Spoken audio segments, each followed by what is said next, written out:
Perdão governamental.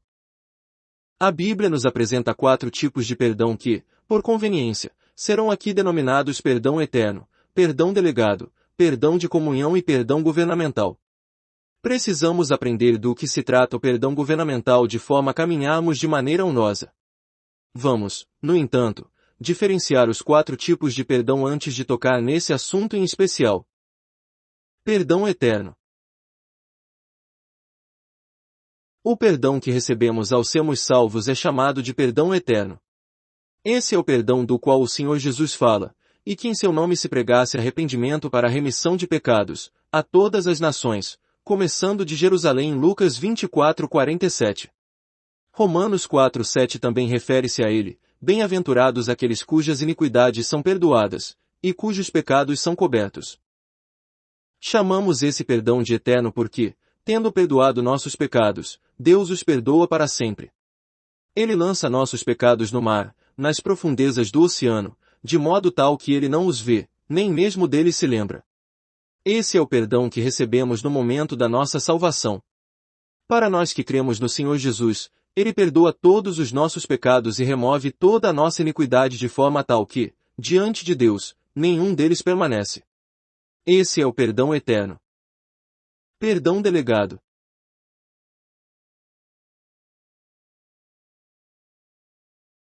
O próprio Deus diversas vezes diz: eu perdoo você. Não obstante, ele declara seu perdão algumas vezes por meio da igreja: Deus perdoou seus pecados. Chamamos a esse tipo de perdão delegado. E, havendo dito isto, soprou sobre eles, e disse-lhes: recebei o Espírito Santo. Se de alguns perdoardes os pecados, são-lhes doados; se lhes retiverdes, são retidos. João 20:22-23. O Senhor dá aqui seu Espírito Santo à igreja para que ela possa representá-lo na terra e ser seu vaso para o perdão dos pecados das pessoas. Apesar de chamarmos a este perdão de delegado, devemos ser cuidadosos para não cair no mesmo erro dos católicos romanos. Preste atenção ao que o Senhor disse. O perdão aqui é baseado no sopro do Senhor sobre a igreja dizendo: recebei o Espírito Santo. A consequência do recebimento do Espírito Santo é que a igreja sabe de quem são retidos os pecados e de quem são perdoados. A igreja, portanto, pode declarar de quem os pecados são perdoados ou retidos. Lembre-se, a igreja possui tal autoridade somente porque ela própria está sob a autoridade do Espírito Santo. Se de alguns perdoardes os pecados, são-lhes perdoados; se lhes retiverdes, são retidos. Tais palavras vêm após: recebei o Espírito Santo. O perdão delegado é Deus perdoando os pecados das pessoas usando a igreja como canal. Encontramos por vezes um pecador que se sente culpado após ouvir o Evangelho. Ele confessa que é pecador quando conduzimos a Deus. Ele pede a Deus que lhe perdoe os pecados. Ele chora e se arrepende, e de forma sincera, recebe o Senhor Jesus. Sendo, porém, um gentil, é ignorante quanto à verdade da salvação. Seria ótimo que houvesse alguém nesse momento representando a igreja e declarasse: Deus perdoou seus pecados. Isso poderia poupar o recém-convertido de muitas dúvidas e tristezas. Você pode dizer a uma pessoa que realmente creu: agora que recebeu o Senhor, você pode agradecer a Deus, pois Ele já lhe perdoou os pecados.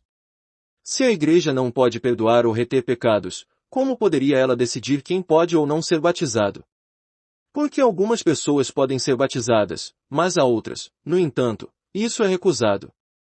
Porque recebemos algumas pessoas no partir do pão, mas recusamos receber outras. Exemplos como esses mostram como a igreja exerce a autoridade que o Senhor lhe concedeu para decidir quem é salvo ou quem não é, quem teve seus pecados retidos ou não. Palavras como essas não devem ser ditas com displicência, mas somente sob a autoridade do Espírito Santo. Uma vez que a igreja recebeu o Espírito Santo, ela está sob sua autoridade. É como se o Senhor tomasse emprestada a mão da igreja para declarar quem são aqueles que têm e aqueles que não têm os pecados perdoados. Esse é, portanto, o segundo tipo de perdão na Bíblia.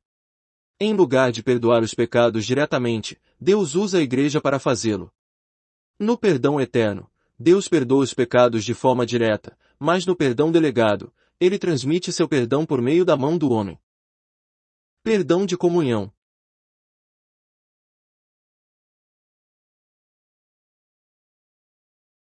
O que é perdão de comunhão? Se, porém, andarmos na luz, como Ele está na luz, mantemos comunhão uns com os outros, e o sangue de Jesus, seu Filho, nos purifica de todo o pecado. Se dissermos que não temos pecado nenhum, a nós mesmos nos enganamos, e a verdade não está em nós.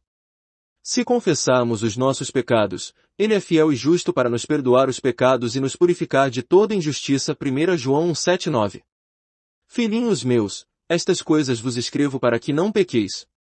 Se, todavia, alguém pecar, temos advogado junto ao Pai, Jesus Cristo, o justo, e Ele é a propiciação pelos nossos pecados, e não somente pelos nossos próprios, mas ainda pelos do mundo inteiro. 1 João 2:1-2.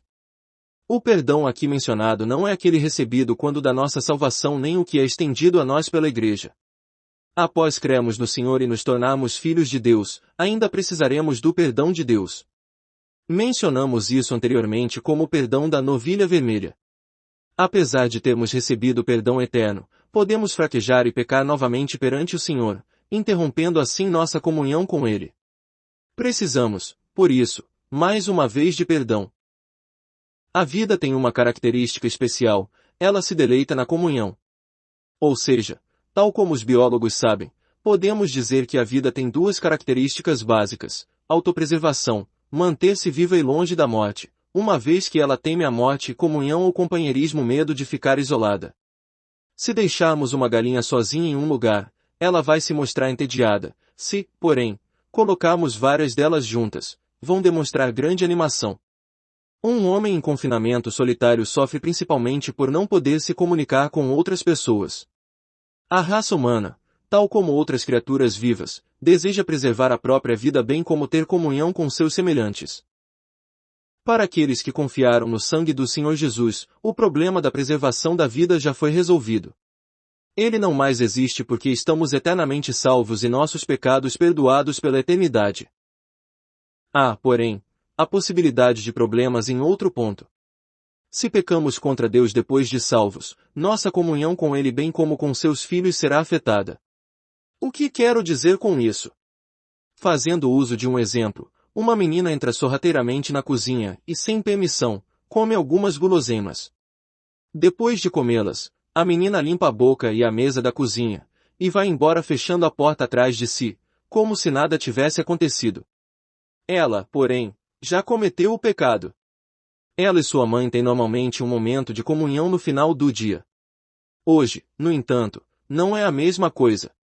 Quando a mãe a chama, o coração da menina começa a bater mais rápido. Ela acha que a mãe vai lhe dar uma surra. Ela não consegue nem mesmo sentir o gosto da comida servida pela mãe. A criança teme que a mãe descubra o que ela fez. Por isso, tenta evitá-lo o máximo possível. Como podemos ver, sua comunhão com a mãe foi perturbada. É óbvio que ela não deixou de ser filha somente porque roubou alguma comida. Não, de forma alguma, ela ainda é filha, mas a comunhão com a mãe foi quebrada. Do mesmo modo, simplesmente por termos pecado não deixamos de ser filhos de Deus, ainda somos seus filhos, apesar de o pecado ter causado a interrupção imediata de nossa comunhão com Ele. Nossa consciência está maculada e, portanto, para voltar a usufruir de comunhão ininterrupta com Deus devemos ter uma consciência limpa. Quando uma consciência acusa pecado, a comunhão com Deus é impossível. Os filhos de Deus não perdem sua posição como filhos por causa do pecado, mas certamente perdem a comunhão com o Pai. Deus, portanto, providenciou um tipo de perdão ao qual chamamos de perdão de comunhão. Por que chamá-lo assim, perdão de comunhão?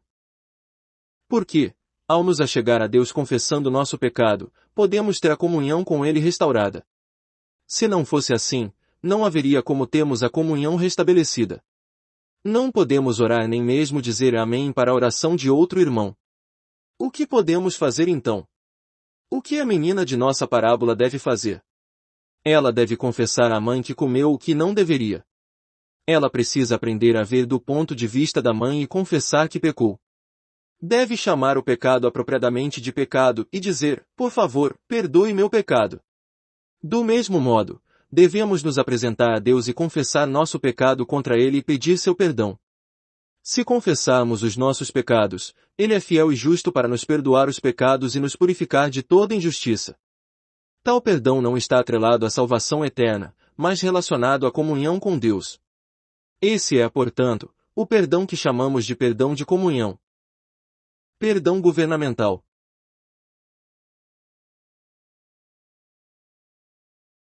Outro tipo de perdão é o que chamamos de perdão governamental.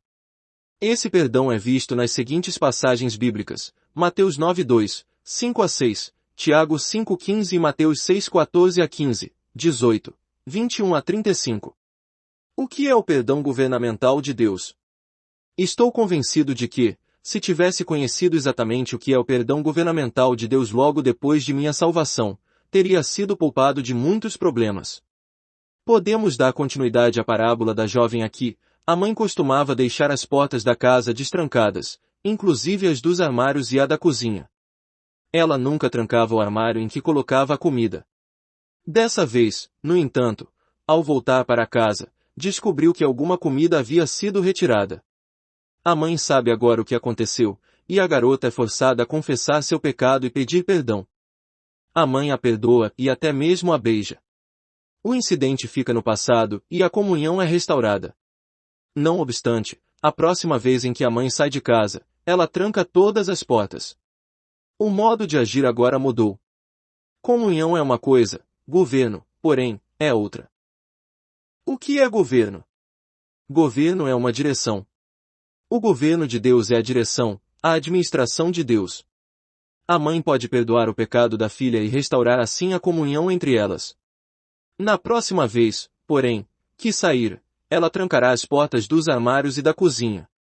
Em outras palavras, ela mudou sua direção. Restaurar a comunhão é fácil, restaurar a direção, porém, já não é tanto. A mãe teme que a filha incorra no mesmo erro. Ela não pode dar à filha liberdade plena, mas deve colocar algumas restrições. A sua direção mudou. Lembre-se de Deus nos trata de modo semelhante. Perdão de comunhão é relativamente fácil de se conseguir. Assim que confessamos nosso pecado, Deus restaura sua comunhão conosco. Todavia, Ele pode mudar sua direção em relação a nós. Pode ser que Deus use de disciplina imediatamente, Ele já não ousa dar tanta liberdade a nós como desfrutávamos antes. Pode ser que, depois de algum tempo, Deus remova sua mão de disciplina, então é o que chamamos de perdão governamental. No exemplo da mãe, isso quer dizer que um dia ela sente que a filha é novamente confiável, e então, deixa as portas destrancadas. Esse é o perdão governamental. Perdão de comunhão é uma coisa, perdão governamental é outra bem distinta. Outro exemplo que ilustraria tal diferença seria um pai que tem vários filhos. Ele permite que os filhos brinquem das 16 horas até às 18 horas, que é o horário do jantar. Um dia, no entanto, eles saem para brincar e acabam arrumando briga com outras crianças. O pai os perdoa e, a despeito do ocorrido, continua permitindo que eles saiam para brincar. O que acontecerá, então, se as crianças tiverem desentendimentos com outras todas as vezes em que saírem para brincar? O que o pai vai fazer? Ainda que as crianças confessem seu pecado diariamente e diariamente sejam perdoadas, o pai vai sentir que sua maneira de conduzir a situação não está correta e que seu governo sobre os filhos não deve estar certo. Assim sendo, ele diz aos filhos: vocês têm brigado com outras crianças todos os dias que vocês saem.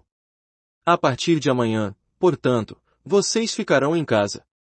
Essa é a mão de disciplina do pai. É possível que pequemos contra o Senhor. A cada confissão, Ele com certeza nos perdoa. Isso não impede, no entanto, que Ele nos dê uma nova correção. Uma vez já perdoados, nossa comunhão com Deus pode ser restaurada.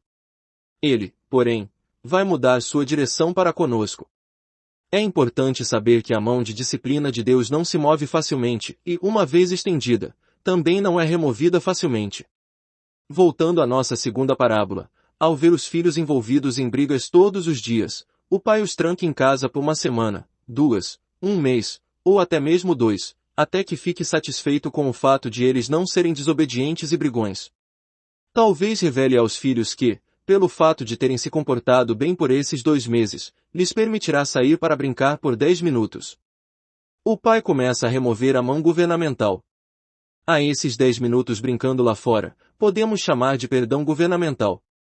O governo pode começar a mudar, mas o pai ainda observa a conduta dos filhos em relação às outras crianças. Se eles não se envolverem em brigas nesses 10 minutos, ele deixa que brinquem por meia hora no segundo dia. Depois de algum tempo, permite que os filhos brinquem por 1 hora.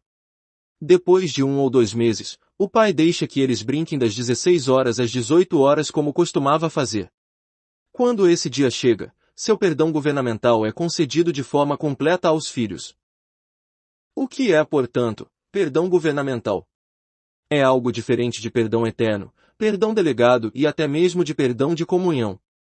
É algo que fala de Deus cuidando de nós, lidando conosco e nos disciplinando. O significado da mão governamental de Deus.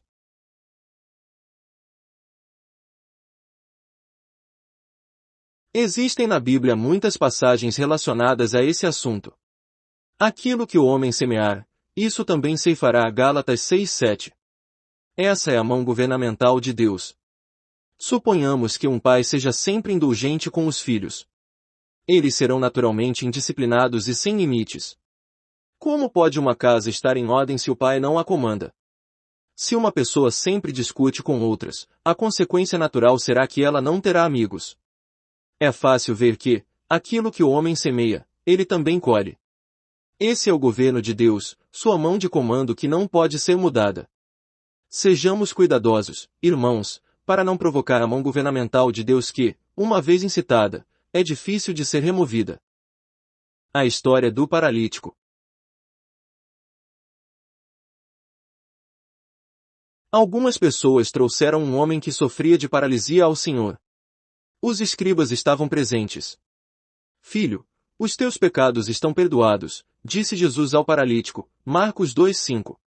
Tais palavras são um problema para os que não conhecem o que é perdão governamental. Esse homem paralítico foi trazido perante o Senhor por seus amigos, ele mesmo nunca expressou sua fé no Senhor. Ainda assim, este lhe disse, Filho, os teus pecados estão perdoados. Isso significa que assim que o paralítico foi trazido ao Senhor sua alma foi salva. Se fosse esse o caso, a salvação seria muito fácil de ser adquirida, pois, só de sermos trazidos à presença do Senhor, os pecados seriam imediatamente perdoados. De modo nenhum, o perdão aqui definitivamente não é perdão eterno nem mesmo se relaciona com perdão delegado ou com perdão de comunhão. É outro tipo de perdão, uma vez que o Senhor mostra duas coisas, por um lado, teus pecados estão perdoados, por outro, levanta-te e anda. É necessário lembrar que muitas de nossas doenças são devidas à mão governamental de Deus. Para curar o paralítico e fazê-lo andar, o Senhor teve primeiro de conceder-lhe perdão governamental. O perdão visto aqui se relaciona ao governo de Deus. Esse perdão tinha uma conexão especial com a enfermidade. Portanto, quando o paralítico foi trazido ao Senhor Jesus para a cura, este nada mais disse além de teus pecados estão perdoados. Em outras palavras, com o perdão de pecados, a enfermidade seria curada. A doença daquele homem estava ligada a seus pecados.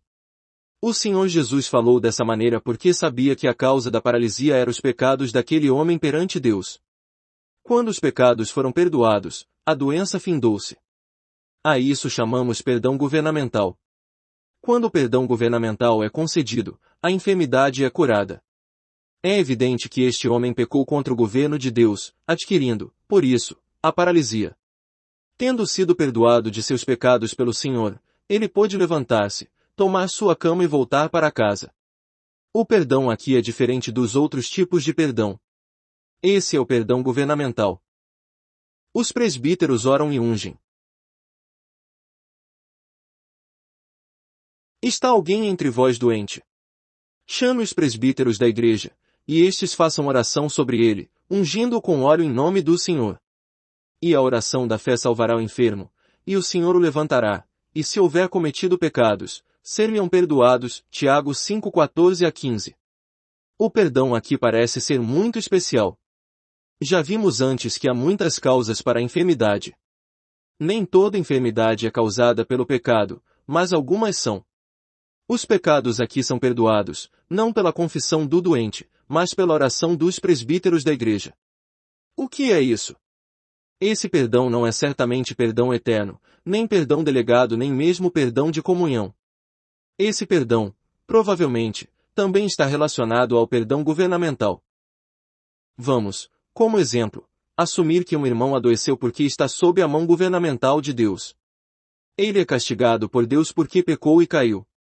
Quando ele confessa seu pecado diante de Deus, recebe perdão e sua comunhão com Deus é restaurada. A mão disciplinar de Deus, porém, ainda não o deixa. Chega o dia em que os presbíteros da igreja vêm e oram por ele, dizendo-lhe que os irmãos também o perdoaram e estão desejosos de que ele seja reavivado. A igreja também está ansiosa para vê-lo restaurado ao fluir da vida. Quando esse dia chega, os presbíteros o ungem com óleo para que o óleo da unção do cabeça possa fluir sobre ele. Quando a igreja ora por ele, o irmão é restaurado. Quando a mão governamental de Deus é dele assim removida, sua enfermidade pode ser curada. Isto é o que significa, se houver cometido pecados, ser-lhe-ão perdoados. Os pecados aqui referidos não são pecados comuns, mas aqueles que trazem consigo a mão governamental de Deus. Ao lermos a Bíblia é preciso que entendamos que Tiago 5 fala da mão governamental de Deus. Caindo sob a mão governamental de Deus, ela não vai deixá-lo até que você obtenha o perdão. A história de Davi.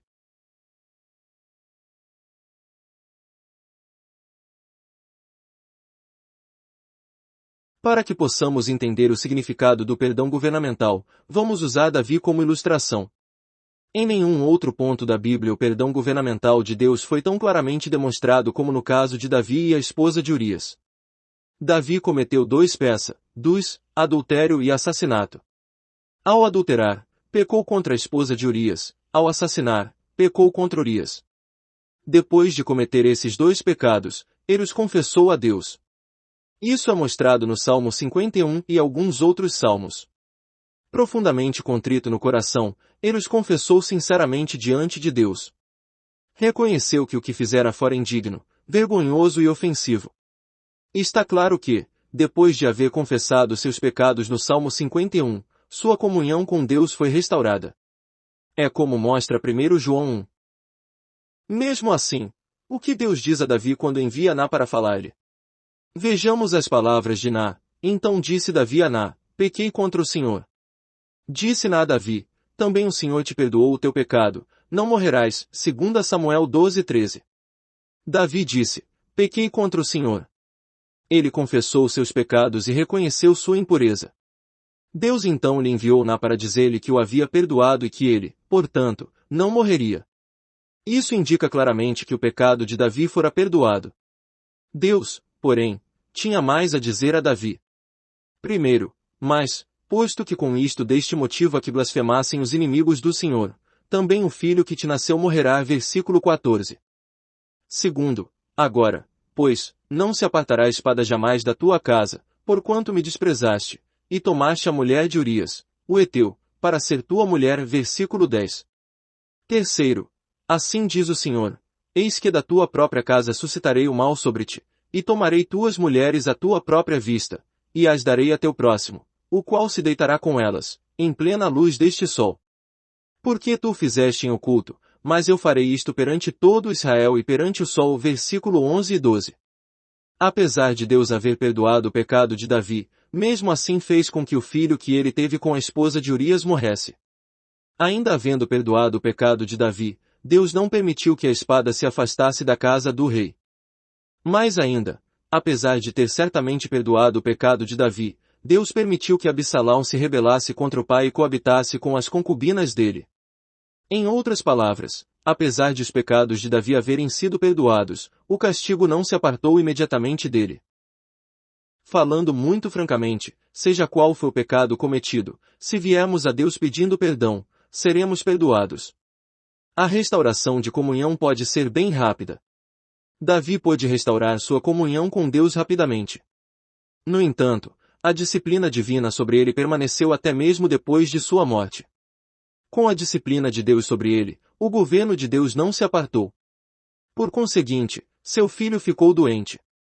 Jejuar e prostrar-se em terra foi em vão. A mão disciplinadora de Deus cairá sobre Davi. O filho finalmente morreu.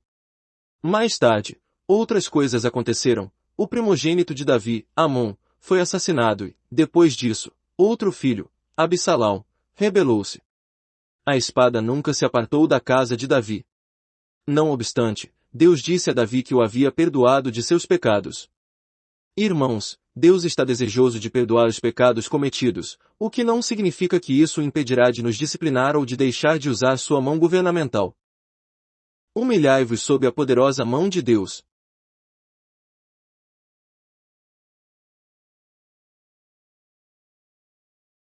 Nosso Deus é um Deus de governo. Por vezes, quando é ofendido, Ele não move sua mão governamental, simplesmente permite que continuemos. Quando, porém, Ele a move, não há nada que possamos fazer exceto humilhar-nos. Não há escapatória, Ele não é como facilmente permite que fujamos. Ter o pecado perdoa, homem quedo e a comunhão restaurada é relativamente fácil. Não é possível remover de nosso ambiente de convivência nosso trabalho, casa ou mesmo nosso físico, a disciplina aplicada por Deus. A única coisa possível de ser feita é aprender a submeter-nos à sua poderosa mão.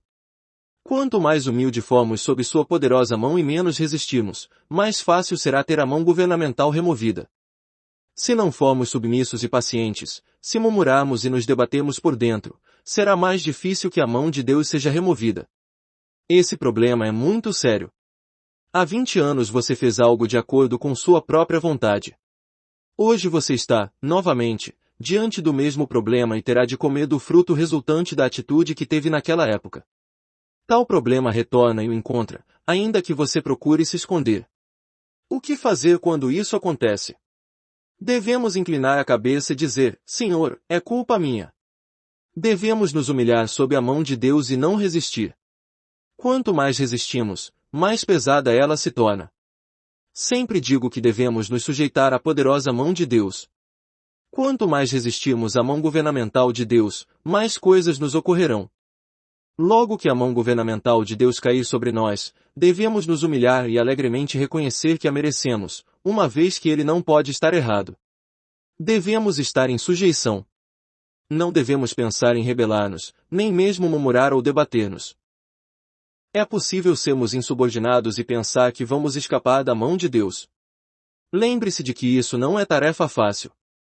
Quem poderá escapar da mão de Deus? Você consegue perceber que foi o que você fez antes que o conduziu à presente situação. Por exemplo, um irmão gostava muito de comer doces quando criança. Ele comeu tantas balas que seus dentes se tornaram muito cariados. Ele, então, se tornou consciente de sua indulgência e de seu efeito maléfico. Ele pediu a Deus para perdoá-lo desse pecado de indulgir-se com tantos doces e balas. Ele obteve o perdão de imediato, não obstante, as cáries não desapareceram instantaneamente. O governo de Deus ainda estava sobre ele. Doces e balas em excesso causam a deterioração dos dentes. Se confessarmos nosso pecado, a comunhão com Deus pode ser restaurada, mas isso não quer dizer que automaticamente teremos dentes saudáveis. É o governo de Deus, e devemos aprender a nos submeter a ele. Dentes cariados não são naturalmente restaurados, entretanto, há certas coisas que, depois de a mão governamental de Deus ter sido removida, podem ser restauradas. Usemos outra ilustração da Bíblia. Depois de ferir a rocha de Meribá, Números 20, 10-12, Moisés e Arão caíram sob a mão governamental de Deus. Apesar de Arão ter falhado, Deus permitiu que fosse sacerdote e tivesse sua comunhão restaurada. Mais tarde, todavia, Deus disse que ele deveria deixar esse mundo e não entraria na terra de Canaã. Moisés, também, não santificou a Jeová diante da rocha. Em vez de falar à rocha como Deus lhe instruíra, Moisés a feriu com a vara. Por isso, a mão de Deus caiu sobre ele, e como os demais, também não pôde entrar em Canaã. Você consegue ver o princípio básico. É o governo de Deus. Não é mais possível que Deus haja conosco como agia anteriormente. Teremos, então, de mudar nossa maneira de agir. Até mesmo aquilo que pensamos ser a melhor maneira de agir pode não ser a escolha de Deus. A Bíblia está repleta de exemplos como esse. Quando o povo de Israel veio a Cádiz, no deserto de Parã, eles enviaram homens para espiar a terra, ver Números 13 e 14. Os espiões cortaram um ramo de vide com um cacho de uvas que, para carregar, eram necessários 2 homens. Sem dúvida eles sabiam que a terra manava leite e mel. Porém, Estavam amedrontados e se recusaram a entrar na terra porque viram que o povo daquele lugar era de tal estatura que os israelitas eram, aos seus próprios olhos, como que gafanhotos. Como resultado, exceto por Josué e Calebe, que mais tarde entraram na terra, todos os demais tiveram de morrer no deserto.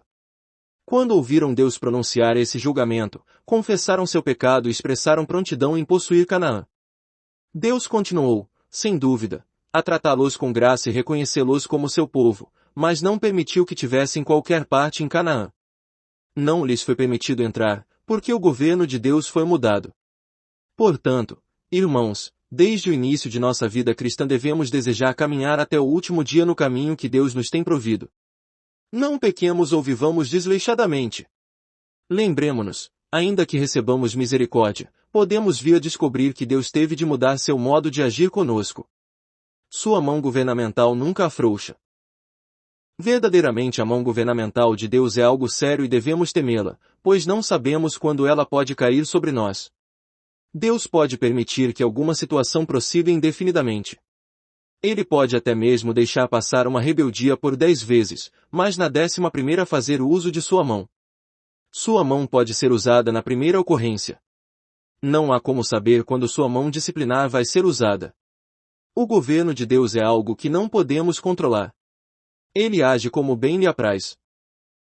Assim sendo, irmãos, devemos fazer o melhor para ser obedientes ao Senhor.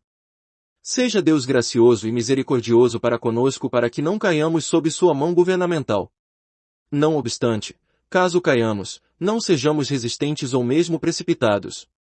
Não fujamos, mas fiquemos firmes no princípio básico da sujeição a todo custo. Não somos naturalmente submissos, porém podemos pedir ao Senhor para fazer-nos assim. Somente pela misericórdia do Senhor podemos passar por essa experiência. Ó Senhor, tenha misericórdia de mim para que eu passe por essa experiência. Caso a mão governamental de Deus não tenha recaído sobre você, busque a misericórdia dele incessantemente.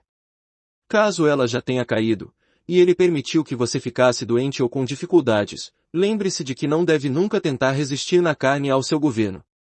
Assim que o governo de Deus cair sobre você, humilhe-se imediatamente sob sua poderosa mão e diga: Senhor, isso é algo teu, providenciado por ti. Eu me submeto alegremente, desejoso de aceitá-lo.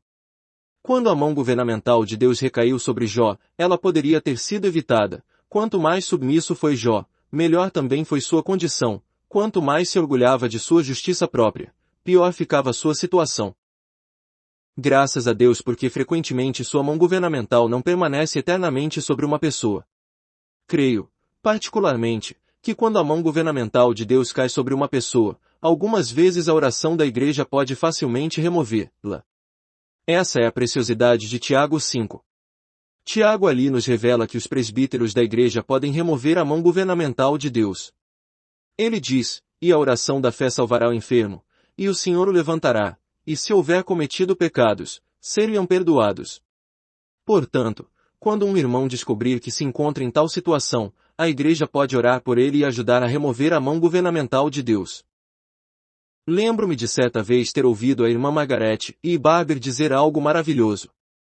Um irmão que havia feito algo errado arrependera-se e mais tarde veio vê-la. Isso foi o que ela lhe disse: você, então, se arrependeu e agora volta. Você deveria apresentar-se a Deus dizendo: inicialmente eu era um vaso nas mãos do oleiro, agora, porém, esse vaso está quebrado. Você não deve forçar o Senhor dizendo: Senhor, faz de mim o mesmo vaso. Não. Você deve orar humildemente: Senhor, tem misericórdia de mim e faz de mim novamente um vaso. Não ouso forçar tua mão. Está tudo bem comigo, Senhor, se tu quiseres fazer de mim um vaso nobre ou um vaso para vergonha. Alguns acham que serão sempre o mesmo vaso, desejando que o Senhor os faça cada vez mais nobres e gloriosos. Alguns chegam a pedir que o Senhor os faça um vaso melhor. Algumas vezes conseguimos até mesmo receber bênção em meio à maldição. Há algo, porém, que gostaria que você soubesse: aqueles que se envolvem profundamente com o Senhor sabem que frequentemente caímos sob sua mão governamental.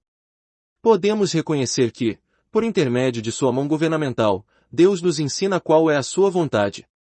Temos apenas de nos submeter a ela. Não há como escapar, apenas submeter-nos. Não devemos ser negligentes com esse assunto. Uma irmã veio me consultar quanto ao se casar. Eu lhe disse que, no que me dizia a respeito, eu não a aconselharia a se casar com aquele rapaz porque não me parecia ser um cristão confiável. No entanto, ela insistiu que confiava nele. Eles, então, se casaram. Depois de 8 meses, ela me escreveu uma longa carta na qual dizia: sei que eu estava errada. Não escutei seu conselho, e agora sei que cometi um grande erro. O que faço agora? Minha resposta foi: daqui por diante você tem uma única opção, humilhar-se sob a poderosa mão de Deus. Caso você me escreva uma segunda vez, não poderei mais ajudá-la. Ninguém pode lhe ajudar. Você está sob a mão governamental de Deus. Quando você está sob a mão governamental de Deus, não tente se debater para se livrar dela. Caso o faça, você será um vaso quebrado e, então, não haverá futuro. Naquela carta também enfatizei que ela não deveria mais me escrever. Relembrando, nada pode ser mais sério do que o governo de Deus. Penso muitas vezes a respeito da condição atual da igreja. É como ir à casa do oleiro e achar ali um monte de bacias, vasos e jarras quebrados, todas peças quebradas. Essa tem sido a condição de muitos cristãos hoje. É algo muito sério. Repito que devemos aprender a nos submeter sob a poderosa mão de Deus. Ser uma pessoa temente a Deus.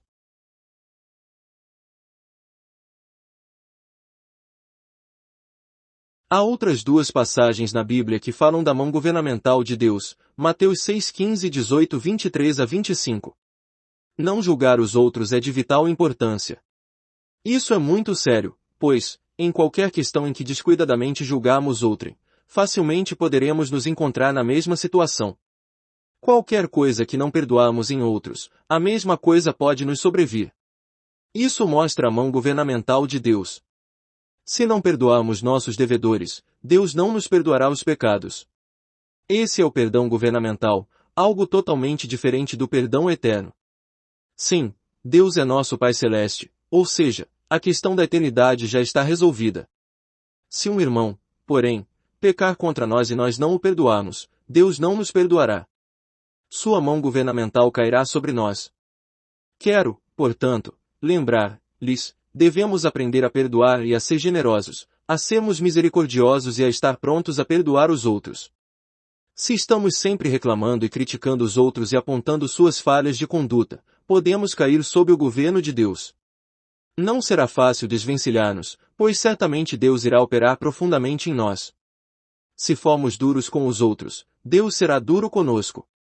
Lembre-se do servo em Mateus 18 que se retirou da casa de seu senhor e encontrou um de seus conservos que lhe devia 100 denários. Segurando-o pela garganta, o sufocava, exigindo pagamento. Quando o senhor ouviu o ocorrido, ficou tremendamente insatisfeito. Ele ordenou que o servo fosse entregue aos verdugos até que pagasse tudo o que devia. Deus começou a castigá-lo. Com a mão governamental de Deus sobre si, ele não pôde escapar com facilidade. Consequentemente, devemos ser abundantes no perdoar, cuidadosos no falar e não criticar outros.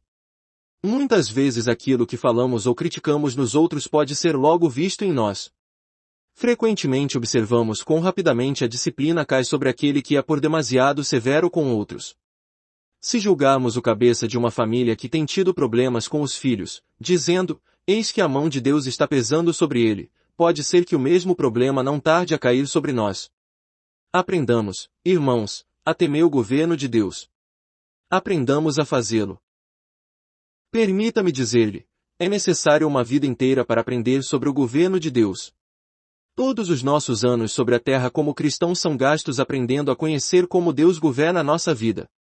Precisamos nos lembrar de que não devemos julgar ou criticar descuidadamente.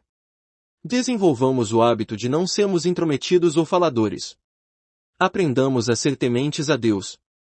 Não é apenas prejudicial, mas também algo por demais sério provocar a mão governamental de Deus. Evite que o apuro de outrem caia sobre você, não o atraia sobre si ao censurar os outros descuidadamente. Aquilo que semearmos, isso também ceifaremos. Esse princípio é verdadeiro para os filhos de Deus. Aprendamos a ser misericordiosos. Quanto mais misericordiosos formos, melhor, pois, sendo misericordiosos em relação aos outros, receberemos misericórdia de Deus. Se formos mesquinhos e severos com nossos irmãos, Deus será severo e exigente conosco. Aprendamos a ser gentis, misericordiosos e bondosos para com nossos irmãos. Procuremos relevar as faltas dos irmãos, falarmos menos palavras inúteis, refrear-nos de pronunciar julgamento. Quando as pessoas estiverem passando por problemas, ajudemo-las, mas não as julguemos. Nos últimos dias os judeus irão sofrer em demasia. Serão presos, despidos e passarão fome. Aqueles que são ovelhas, vê Mateus 25, 31 a 46, os visitarão nas prisões, os vestirão e os alimentarão. Não podemos dizer que, uma vez que Deus decidiu deixar que os judeus venham a passar por perseguição e opressão, iremos, então, aumentar seus sofrimentos. Sim, Deus permite que eles passem por problemas sérios, mas devemos aprender a ser piedosos. Disciplina governamental é a esfera de trabalho de Deus. O objetivo dos filhos de Deus desta geração é aprender a serem piedosos e misericordiosos com os outros, não importando as circunstâncias. Desta forma Deus nos livra de muita aflição. Há muitos cristãos que pecaram terrivelmente por julgar outros de forma severa no passado. Sua dificuldade presente advém de críticas feitas no passado. Deus não afrouxa a rédea. Sejamos piedosos para com os outros a fim de que não caiamos sob a mão governamental de Deus. Aprenda a amar as pessoas e a tratá-las com generosidade. Tenha o Senhor misericórdia de nós pelas tolices cometidas em nossa conduta e ações para não cairmos sob sua mão governamental. Quanto a isso, estamos à sua mercê. Como necessitamos viver segundo a sabedoria de Deus? Confessemos a Deus o quão tolos somos e quão tolamente agimos muitas vezes, e que, se cairmos sob sua mão governamental, seremos facilmente quebrados. Imploremos sua misericórdia. Meu conselho é, o quanto mais humilde e disposto a aprender você for, mais rapidamente passará pela disciplina governamental de Deus. Quanto mais orgulhoso e quanto mais reivindicar sua própria justiça, mais difícil será para você passar pela disciplina governamental de Deus. Portanto, aprenda a ser humilde. Não devemos nos rebelar se cairmos sob a mão governamental de Deus, não importando se o motivo é algo pequeno ou grande. Indubitavelmente, rebelião é tolice. O único princípio que podemos seguir é nos humilhar sob a poderosa mão de Deus. Se realmente formos humildes, veremos que, no devido tempo, Deus permitirá que sejamos liberados. Ele vai, então, considerar o caso encerrado. Espero que você observe as palavras, no devido tempo, humilhai-vos, portanto, sob a poderosa mão de Deus para que ele, em tempo oportuno e no devido tempo, vos exalte. 1 PS 5 horas e 6 minutos. A ênfase, aqui, é no devido tempo. No devido tempo, Deus abrirá um caminho para você, no devido tempo ele endireitará suas veredas, no devido tempo ele o libertará e no devido tempo ele o exaltará. Sob a poderosa mão de Deus, refere-se exclusivamente à sua disciplina, por isso devemos nos humilhar sob sua mão. Na frase não há o significado de proteção, pois, se fosse esse o caso, o texto mencionaria seu braço eterno. Humilharmos a nós mesmos sob sua poderosa mão significa simplesmente nos submeter. Esta é a poderosa mão, a qual você sequer pode mover, a qual muito menos resistir. Diga ao Senhor, Senhor, estou disposto a ouvir. Seja onde for que quiseres me colocar, aceitarei com alegria. Não resistirei. Não tenho objeções quanto ao modo com que me tens tratado. Ouço tua palavra com alegria. Estou pronto a permanecer nesta condição o tempo que quiseres. Veremos, então, que no devido tempo, ele nos liberará. Ninguém sabe quanto tempo isso leva. Quando chegar a hora em que o Senhor vir que você aprendeu a lição, ele moverá a igreja a orar por sua liberação. Meu desejo é que irmãos e irmãs aprendam o que é o governo de Deus desde o início de sua vida cristã. Muitas das nossas dificuldades são causadas por nossa falta de conhecimento desse assunto. Tenho a esperança de que, desde o primeiro dia, do primeiro ano, os filhos de Deus conheçam o governo de Deus. Isso os ajudará a prosseguir continuamente e sem desvios. Extraído do livro Amai-vos uns aos outros. Vatmanei. Inscreva-se no canal Desfrutar é bem melhor.